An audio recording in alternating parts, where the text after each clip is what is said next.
Welcome to 2A Cops, Cops Supporting Gun Rights. My name is Keith. First things first, I want to say good morning to my FBI agent. I hope you got a cup of coffee. I hope you enjoy the show. Can't wait to meet you in person when you finally come over to my house for a knock and talk. All right, with that said, today I'm going to continue my rant on the FBI by talking about Liberty Safe and the FBI and how the FBI got a warrant, served on Liberty Safe to give up a code to get into a Jan 6 protesters' gun safe. Now, everybody on YouTube is talking about this.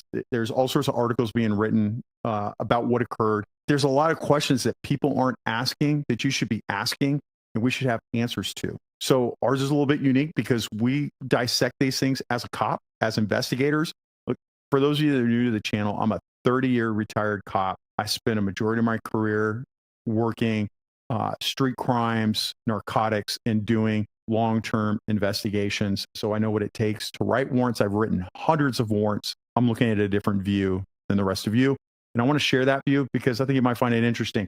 Now, if you like hearing these things, then hit the subscribe button, hit like, leave a comment. You people that leave the comments, I love you. Thank you for doing it because it makes the algorithm happy and it makes it so more people see it. We take a portion of everything that we make and give it back to the law enforcement community. Most recently, we had a Riverside County Sheriff's deputy. She went into labor. During labor, she had a cardiac event. She is now in the ICU. It does not look good. Her baby is in the ICU. She has another child at home, and she is the sole breadwinner for her family. We gave money from 2A Cops to the family to make life a little bit easier. I'll put a link to their GoFundMe down in the notes so that way if you have a little extra cash, they could use your help. All right, let's get into it. I want to start by showing you a video of the FBI taking this guy into custody. Look, I tend to go off on a little tangents a little bit. I just want to make a note about the FBI. Every one of them is armed with a rifle, which is fine. I get it. I don't know what threats they have. But officer safety-wise and taking people down, look, I was on SWAT for 20 years. You don't have every single officer armed with a rifle. I mean, that shows they are just there for deadly force. And FBI, you guys don't have a great track record with officer-involved shootings in the most recent times. And I notice nobody has a body camera. You guys are harping on us. I guess you don't have to because it's different for you.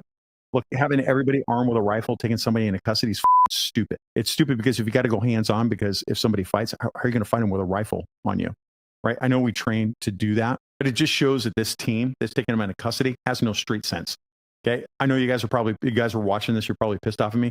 Look, man, go figure out how to work crime on the street and learn how to take people into custody properly. That is horrible. You guys look like shit. But let's get into it. So he's a business owner. He was supposedly at January 6th. I don't know the specifics. I don't know what he did at the Capitol. But here we are 2.5 years later, and the FBI is serving a warrant on him, probably his vehicle. I would assume they're going to search his vehicle, search his house, search his business, search him and all that. In order for them to search the gun safe that is back at his house or at that business, in order for them to look into it, they had to convince a judge that there's evidence of the crime from 2.5 years ago inside of that gun safe. What did they say to convince the judge of that? I've written hundreds of warrants. I've had judges deny my warrant saying it's not fresh. You're going to have to freshen this up. I would love to read the affidavit and see what the FBI wrote to convince that judge that there was something inside that safe that they need to look at. Now, they're probably looking for digital media, okay? And they're probably looking for discs and all that kind of stuff in there. But what makes you think it's there 2.5 years later? What information do you have? It'd be interesting. I'd like to know. Okay, so they decide they're going to get into that, and they write a warrant to Liberty Safe to give up the backdoor codes to get into that gun safe. You can't get mad at everybody's bashing Liberty Gun Safe, saying they're traitors. Look, you have judicial review. The judge signed a warrant that said they can look into it, and you have to give it up. Okay, you can't say no to a judge. Okay, don't get mad at Liberty Safe for that. On a side note, though, Silicon Valley refuses our warrants constantly, even though it's signed by a judge. And you want to know what happens to them when they refuse to honor a warrant that we serve them? Nothing happens. Now, I'm definitely saying you need to comply with a search warrant or you're going to get yourself in deep shit. Fight the warrant later down the road. But companies ignore search warrants constantly. But Liberty decides to follow through and give the code, this backdoor code, to get in there. Why is there a backdoor code for a gun safe? There shouldn't be. It's none of your business. Look, if you lock yourself out of your gun safe, then go hire a locksmith. They'll get in there. I have broken into a boatload of safes over my time. I work narcotics. All drug dealers keep their stuff in safes.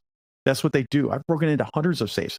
It's not hard. Honestly, you either have breaching tools yourself and just bash your way into it. You call the fire department and they have extrication tools that will help you get in there. Or you do what the rest of us do, which is you call a locksmith and they come in and break into it for you.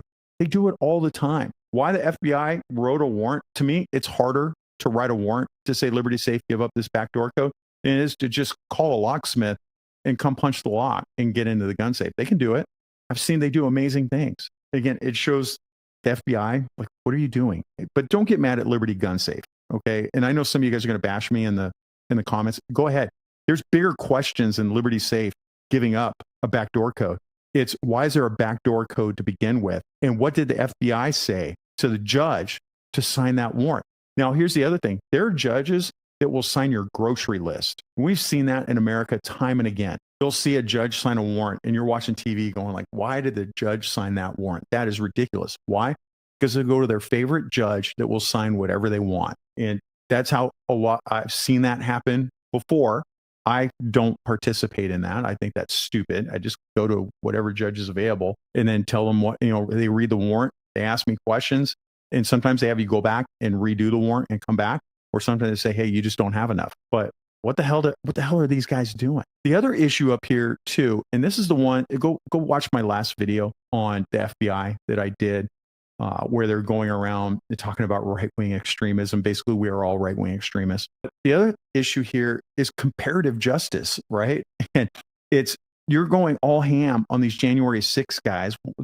Some Proud Boys guy just got like 20 years for what happened there. But yet BLM burns and loots our cities, and Antifa does the same thing, and we do nothing. Look, my jury pool was Oakland and Berkeley. So I was going to Oakland and Berkeley for mutual aid pretty much my entire career. We would see people burning the city down, destroying everything, and we would arrest them and they would drop charges routinely for decades. Or they would charge them with misdemeanor crimes. That is worse. The damage that they did to our cities is worse than any January 6th thing.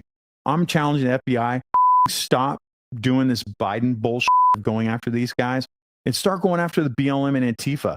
In 2024, we as America are going to get our asses handed to us. I will be shocked if nothing happens in 2024. Matt and I have been talking. We're going to start talking about like kind of not a prepper series, which, oh, by the way, the FBI says using the term prepper is a right-wing extremist comment. We want to do some like prepper type videos about 2024 and what you should do to get ready for some civil unrest that's coming up, because you might find yourself trapped on a freeway. Look, many of you have figured out I live in Idaho, and even in Idaho, we have problems in 2020 with Antifa and BLM trying to start it. Our good citizens stopped it. So did our police. So we're good to go, but they're going to try again.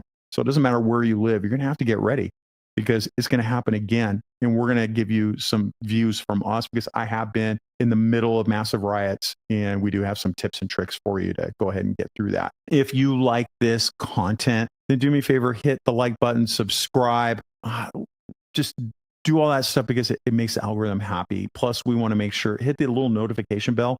That way, when we do a video, you'll know right away.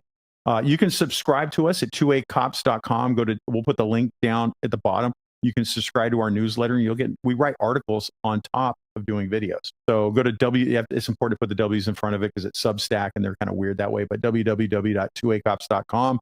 Sign up for our newsletter. We write articles, plus we do the videos and some other stuff, but you'll like all of our content. All right. So as you leave here, remember your ABCs, always be caring.